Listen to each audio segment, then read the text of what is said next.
பேசுற புனிதமான father dress ஏன் போட்டுட்டீங்க? சரி அதை விடுங்க. நீங்க ஃபாதர்னா எங்க மதர் யாரு? அவங்கள இப்ப காட்டுங்க.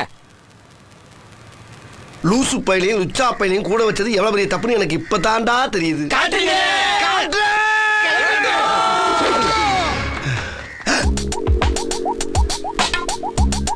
யாரு?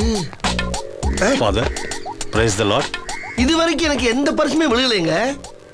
நீங்க எந்த பேனிஷை சேர்ந்தவரு? ஓ அதை கேக்குறீங்களா? சென்னையில ஹைகோர்ட் பக்கத்துல ஒரு பாரிஸ் இருக்கு பாத்தீங்களா, அங்கதான் எங்க பூர்வீகமே இருந்துச்சு. அப்புறம் எல்லாரும் மட்டும் இந்தியா போட்டு இப்ப எங்க அண்ணன் மட்டும் கோடம்பாக்கம் வந்து கோடம்பாக்கத்துல இருந்து போரூர் வந்து செட்டில் ஆயிருக்காங்க. நான் மும்பை வந்துட்டேன். 8வது அதிகாரத்தை ஏசு என்னடா சொல்லிருக்காரு? இவ்வளவு அதிகாரமா கேக்குறானே, தப்பா சொன்னா கொன்றுவானோ? பொதுவா சொல்லுவான். எது சொன்னாலும் அவர் நல்லதா தாங்க சொல்லியிருப்பாரு.